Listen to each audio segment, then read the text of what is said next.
Aujourd'hui, nous allons parler du cortisol, cette hormone qu'on a transformée sur Internet en principal ennemi des femmes.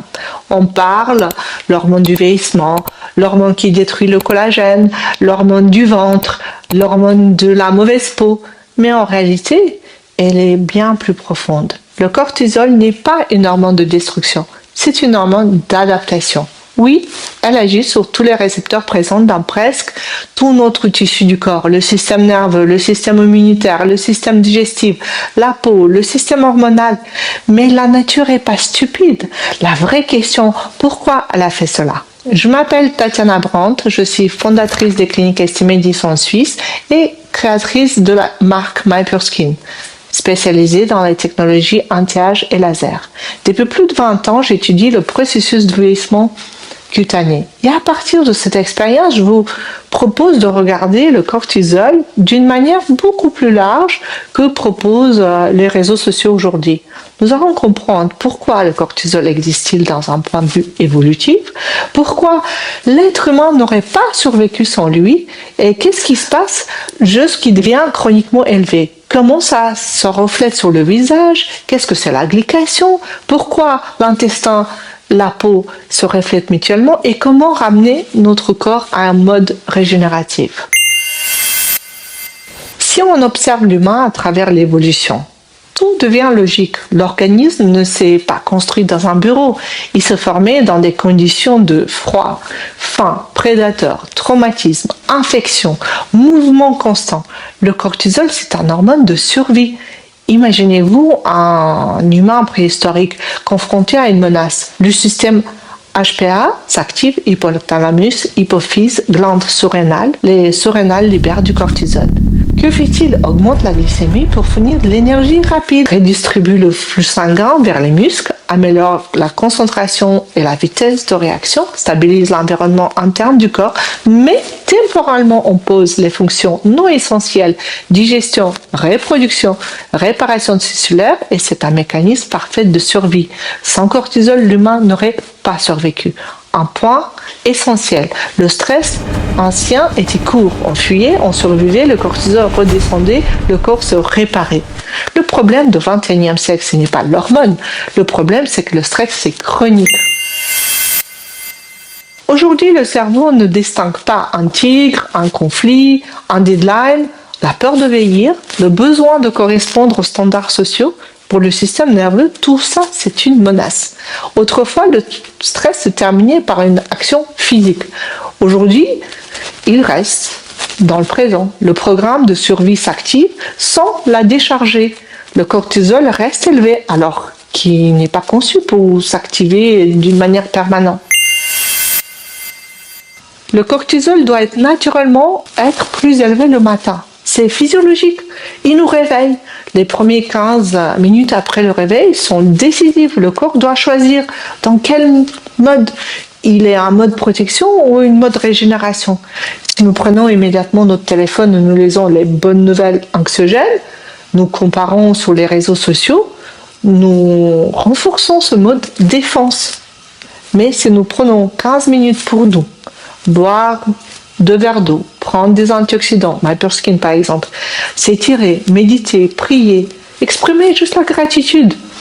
Nous envoyons au cerveau un message. Je suis en sécurité. J'ai des ressources. C'est la régulation du système nerveux. Le cortisol n'est pas destructeur en soi. C'est son niveau très haut qui devient problématique. En mode de survie prolongé, la digestion ralentit, la microbiote change, l'absorption de nutriments diminue, l'équilibre hormonal se dégrade. Pourquoi? Parce que la priorité devient le cerveau et les muscles, pas la digestion. L'intestin est la barrière interne. La peau, c'est une barrière externe. Ils partagent les mêmes origines embryonales communes. Quand le cortisol reste élevé, la perméabilité intestinale augmente, les cytokines inflammatoires s'activent, l'inflammation systémique s'installe. Et cette inflammation apparaît aussi sur la peau. L'acné, rosacée, hypersensibilité, la cicatrisation lente. La peau ne vous punit pas, elle s'adapte. Le cortisol augmente la glycémie. Le stress chronique, la glycémie reste élevée. La glucose se lie aux protéines, normalement au collagène. c'est la glycation. Le collagène se rigidifie, devient comme caméralisé. Conséquence, perte d'élasticité, perte de douceur du visage. Ça se manifeste par un relâchement, par les plis marqués, par la perte de densité, par l'aspect fatigué. Ce n'est pas une chose isolée qui cause cela, mais une combinaison, le stress chronique, pic de glycémie, manque de sommeil, l'inflammation.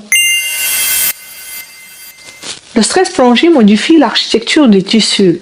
Le cortisol influence la destruction des fluides, le tonus musculaire, les tissus conjonctifs.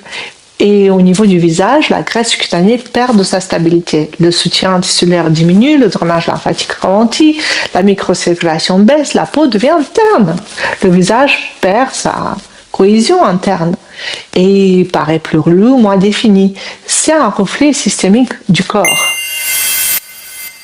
La peur de vieillir n'est pas seulement la peur des rides, c'est souvent la peur de perdre sa valeur. Et le marketing joue subtilement sur cette insécurité. La comparaison constante devient un signal de menace pour le cerveau. Toute menace active le cortisol. Un système nerveux apaisé égale un autre niveau de cortisol, une autre qualité de peau. Et parfois, le geste anti-âge le plus puissant, c'est cesser de s'attaquer à soi-même. Le plaisir est aussi une biochimie et il travaille pour vous. Le cortisol n'est pas un ennemi, c'est un hormone ancestrale de mobilisation et d'adaptation. Le problème apparaît dès qu'il reste très élevé en continu. Et la peau, c'est un organe d'adaptation. Le système nerveux en défense et la peau est en économie. Le système nerveux est en régénération, la peau se renouvelle. Le visage est un indicateur biologique du mode dans lequel vous vivez maintenant. Il ne faut pas combattre le cortisol, il faut restaurer le rythme biologique. Physiologiquement, le cortisol est très élevé le matin et doit baisser le soir. Le matin, une activation douce, 10-15 minutes pour soi. Le soir, réduire les stimulus, ralentir, se relaxer. Ces signaux répétés ramènent le corps en régénération, en synthèse de collagène, à une meilleure microcirculation, un équilibre hormonal, une baisse d'inflammation, amélioration visible de la peau. Merci pour votre attention et votre confiance. Le cortisol n'est qu'une petite entrée pour comprendre la peau. Dans un programme éducatif, je ressemble tous ces systèmes, le vieillissement, barrière cutanée, l'inflammation, régénération, choix des soins, des traitements adaptés. Si ça vous parle, abonnez-vous pour ne pas manquer les prochaines annonces et à très bientôt.